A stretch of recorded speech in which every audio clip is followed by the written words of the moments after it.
अब दुनिया एक नए तरह की युद्ध की तरफ बढ़ रहा है। क्या अब जंग सिर्फ जमीन, हवा और समुद्र तक सीमित नहीं रह गया है? क्या अब इंटरनेट, क्लाउड और टेक्नोलॉजी भी युद्ध का हिस्सा बन चुका है? और सबसे बड़ा सवाल, क्या दुनिया की सबसे बड़ी टेक कंपनी भी अब सुरक्षित नहीं है?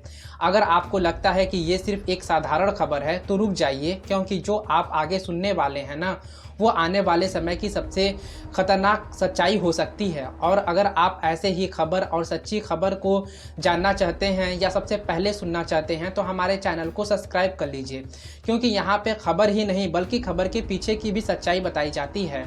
तो चलिए अब हम सीधे मुद्दे पर आते हैं।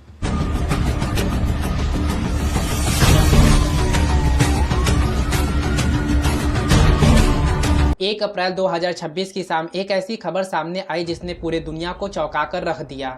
खबर यह थी कि ईरान ने बड़े क्लाउड कंप्यूटिंग सेंटर को निशाना बनाया है और रिपोर्ट के मुताबिक यह सेंटर दुनिया की सबसे बड़ी टेक कंपनियों में से एक था। अब यहाँ एक और सवाल उठता है कि आखिरकार टेक कंपनियों को निशाना क्यों बनाया जा रहा है? क्या यह सिर्फ एक हमला था या इसके पीछे कोई बहुत बड़ा गेम प्लान छिपा हुआ था? आपको याद होगा कि इससे ठीक एक दिन पहले यानी 31 मार्च 2026 को ईरान की तरफ से एक चेतावनी दी गई थी, और वो चेतावनी बिल्कुल साफ थी, जिसमें कहा गया था कि अमेरिका की टॉप टेक कंपनियों को निशाना बनाया जा सकता है। अब जरा सोचिए, अगर कोई देश पहले से बता दे कि वो हमला करने वाला है और उसके बाद भी हमला हो जाता है तो इसका मतलब क्या निकलता है? क्या सुरक्षा व्यवस्था कमज़ोर है या फिर हमला करने वाला बहुत ज़्यादा ताकतवर है? रिपोर्ट के मुताबिक जिस जगह को निशाना बनाया गया है वो एक क्लाउड कंप्यूटिंग सेंटर था। और अब बहुत लोग सोच रहे होंगे कि ये क्लाउड कंप्यूटिंग आखिरकार क्या होता है। तो इससे आसान भाषा में समझिए, आज जो आप भी वेबसाइट खोलते हैं, जो भी ऐप इस्तेमाल करते हैं, यहाँ तक कि कई सरकारी सिस्टम भी ये सब कहीं ना कहीं क्लाउड सर्वर पर ही चलते हैं। यानी ये सिर्फ एक कंपनी का मामला नहीं है बल्कि पूरी डिजिटल दुनिया का मामला है।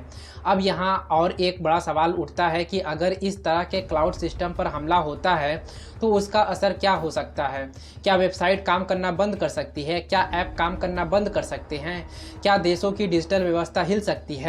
तो जवाब है हाँ, बिल्कुल हाँ। बहुत बड़े स्तर पर बताया जा रहा है कि जिस सेंटर को निशाना बनाया गया है वह वेस्ट एशिया के एक अहम लोकेशन पर था और वहाँ से कई बड़े ऐप्स चल रहे थे। अब सोचिए, अगर एक ही जगह से हजारों वेबसाइट और सर्विस चल रही हो और अचानक वहां हमला हो जाता है तो क्या होगा?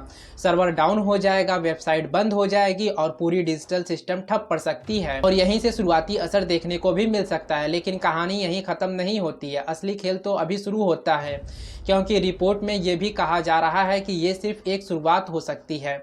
अब यहाँ सबसे बड़ा सवाल ये है कि अगला निशाना कौन हो सकता है? कुछ रिपोर्ट में कहा जा रहा है कि अब और भी बड़े टेक कंपनियां खतरे में हो सकती है, और अगर ऐसा होता है तो ये सिर्फ एक हमला नहीं होगा बल्कि ये एक डिजिटल वार का रूप ले सकता है। यहाँ एक और सवाल उठता है कि आखिरकार ईरान टेक कंपनियों को ही निशाना क्यों बना रहा है? तो इसके पीछे दो बड़ी वजह सामने आ रही है।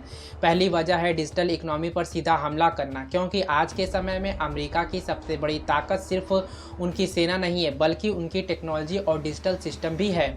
और अगर उसी पर हमला किया जाता है तो सीधा असर उनकी इकोनॉमी पर पड़ सकती है। दूसरी वजह है युद्ध में टेक्नोलॉजी का इस्तेमाल, क्योंकि आज के समय में जंग सिर्फ हथियारों से नहीं बल्कि टेक्नोलॉजी से भी लड़ी जा रही है, जिसमें ड्रोन हो गया, सैटेलाइट हो गया और साइबर सिस्टम का बहुत बड़ा रोल होता है।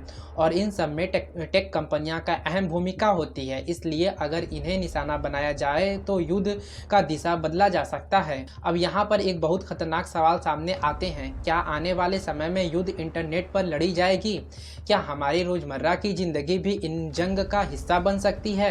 क्योंकि सच्चाई ये है कि आज हम सब किसी ना किसी तरह से क्लाउड सर्विस पर निर्भर हैं। और सबसे डरावने वाली बात तो ये है कि अगर ऐसा हमला बढ़ता है तो सिर्फ कंपनियों को ही नहीं बल्कि आम लोगों को भी इसका सीधा असर झेलना पड़ सकता है। क्या आपका फ़ोन काम करना बंद कर सकता है? क्या बैंकिंग सिस्टम प्रभावित हो सकता है? क्या सोशल मीडिया ठप हो सकता है?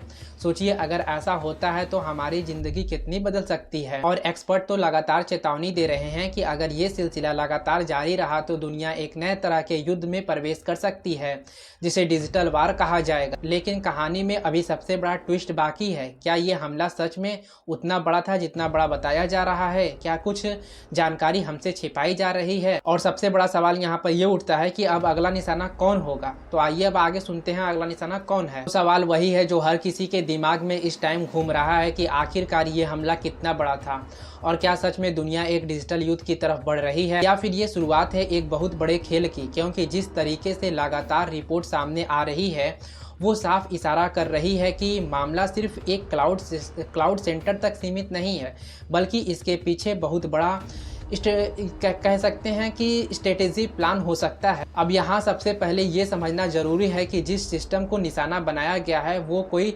छोटा मोटा सर्वर नहीं था, बल्कि एक ऐसा नेटवर्क था जो हजारों नहीं बल्कि लाखों वेबसाइट और डिजिटल सर्विस को सपोर्ट करता था। और अगर ऐसे सिस्टम में जरा भी डैमेज होता है ना, तो उसका असर सीधे उन यूजर्स पर पड़ता है जो इन्हें सर्विस पर निर्भर रहते हैं। अब ज़रा खुद से सवाल पूछिए कि आप दिन भर में कितनी बार इंटरनेट का इस्तेमाल करते हैं, कितनी बार किसी ऐप को खोलते हैं, कितनी बार किसी वेबसाइट पर विजिट करते हैं। और अगर अचानक ये सब बंद हो जाए तो क्या होगा। और यही वो डर है जो इस पूरे मामले को इतना बड़ा बना देता है, क्योंकि ये सिर्फ कंपनियों की लड़ाई नहीं है, बल्कि ये आम लोगों की ज़िंदगी से जुड़े हुआ मामला है। अब यहाँ एक और बड़ी बात सामने आती है कि इस हमले के बाद कई सर्विस में स्लो डाउन देखने को मिला है। कुछ जगह वेबसाइट ने काम करना धीमा कर दिया है, कहीं कहीं तो अस्थिर तौर पर सर्विस प्रभावित भी हो चुकी है। यही वो संकेत है जो बताते हैं कि अगर हमले बड़े स्तर पर होते हैं तो पूरा डिजिटल इकोनॉमी सिस्टम हिल सकता है। अब यहाँ सबसे खतरनाक एंगल ये है कि इस तरह के हमले को रोकना इतना आसान नहीं होता है, क्योंकि ये पारंपरिक युद्ध की तरह नहीं होता जहां आप दुश्मन को सामने देखकर जवाब दे सकते हैं, बल्कि यहाँ हमला कहीं भी हो सकता है और उसका असर दुनिया के किसी भी कोने को महसूस किया जा सकता है। मतलब इसका असर दुनिया के किसी भी कोने में महसूस किया जा सकता है। अब ज़रा सोचिए, अगर कल को बैंकिंग सिस्टम पर हमला हो जाए तो क्या होगा, अगर पेमेंट सिस्टम रुक जाए तो क्या होगा, और आपके मोबाइल का इंटरनेट काम करना बंद कर दे तो क्या होगा। क्या आपने कभी सोचा है कि हमारी ज़िंदगी कितना ज़्यादा डिजिटल सिस्टम पर निर्भर हो चुकी है, और अगर वही सिस्टम खतरे में आ जाएगा तो स्थिति कैसी बन सकती है। यही कारण है कि एक्सपर्ट इसे सिर्फ एक अटैक नहीं बल्कि एक चेतावनी मान रहे हैं, एक ऐसी चेतावनी जो ये बता रही है कि आने वाले समय में युद्ध का तरीका पूरी तरीके से बदल सकता है। अब यहाँ एक और सवाल उठता है कि क्या ये हमला जानबूझकर एक मैसेज देने के लिए किया गया था, क्योंकि अगर आप ध्यान देते हैं तो इससे पहले ही चेतावनी दी गई थी और उसके बाद हमला हुआ है। यानी ये सिर्फ एक अचानक किया गया अटैक नहीं था, बल्कि एक सोची समझी रणनीति का हिस्सा हो सकता है। हाँ, ये भी कहा जा रहा है कि इस तरह के हमले के जरिए दुश्मन देश को ये दिखाने की कोशिश किया जा सकता है कि हम तुम्हारे सबसे मजबूत सिस्टम तक पहुंच सकते हैं और अगर ज़रूरत पड़ी तो उसे पूरी तरीके से ठप भी कर सकते हैं। और अगर ये बात सच है तो ये वाकई में बहुत गंभीर स्थिति है, क्योंकि इसका मतलब ये है कि अब कोई भी देश पूरी तरीके से सुरक्षित नहीं है, चाहे उसकी टेक्नोलॉजी कितनी भी ज़्यादा एडवांस लेवल पर क्यों ना हो। यहाँ सबसे बड़ा डर यह है कि अगर ये सिलसिला यहीं नहीं रुका और आगे भी इसी तरीके से हमला होता रहा तो क्या होगा। क्या अगला निशाना और भी बड़ी कंपनियां हो सकती हैं? क्या आने वाले दिनों में इंटरनेट पर बड़ा संकट आ सकता है? क्या दुनिया के बड़े शहरों में डिजिटल सेवाएं ठप हो सकती है? ये सभी सवाल अभी भी अनसुलझा हुआ है, लेकिन इनका जवाब भविष्य में छुपा हुआ है। अब यहाँ एक और दिलचस्प बात यह है कि इस पूरे मामले में अभी तक कई चीज़ साफ नहीं हुई है, जैसे कि असली नुकसान कितना हुआ है, क्या कोई बड़ा डेटा लॉस हुआ है, क्या किसी की जान नुकसान हुई है, क्या किसी की जान इसमें गई है। इन सब बातों पर अभी भी पूरी तरीके से स्पष्ट जानकारी नहीं मिली है और ना ही सामने आई है, और यही वो चीज़ है जो इस खबर को और भी ज़्यादा रहस्यमयी बनाती है, क्योंकि जब पूरी जानकारी सामने नहीं आती है तो शक और डर दोनों बढ़ जाते हैं। अब यहाँ आपको एक और बात समझनी होगी कि डिजिटल दुनिया में जो दिखता है वो पूरी तरीके से सच नहीं होता है। कई बार असली खेल पर्दे के पीछे चलता है और आम लोगों को सिर्फ उसका एक छोटा सा हिस्सा ही दिखाया जाता है।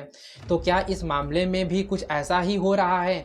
क्या असली नुकसान छुपाया जा रहा है? क्या दुनिया को पूरी सच्चाई बताई नहीं जा रही है? ये सवाल भी उतना ही ज़रूरी है जितना कि खुद ये हमला। अब यह आखिरी और सबसे बड़ा सवाल ये है कि आगे क्या होगा। क्या ये सिर्फ एक घटना बनकर रह जाएगी या फिर ये एक बड़ा युद्ध की शुरुआत होगी? क्योंकि अगर हम इतिहास को देखते हैं तो हमें यही समझ में आता है कि हमेशा बड़ा जो युद्ध है वो छोटे छोटे घटना से ही मिलकर शुरू होता है और बाद में बड़ा घटना बन जाता है। तो बस दोस्तों, अभी के लिए इतना ही। अगर आपको हमारी वीडियो पसंद आई है तो हमारे चैनल को ज़रूर सब्सक्राइब कर दीजिएगा और वीडियो को लाइक कर दीजिएगा।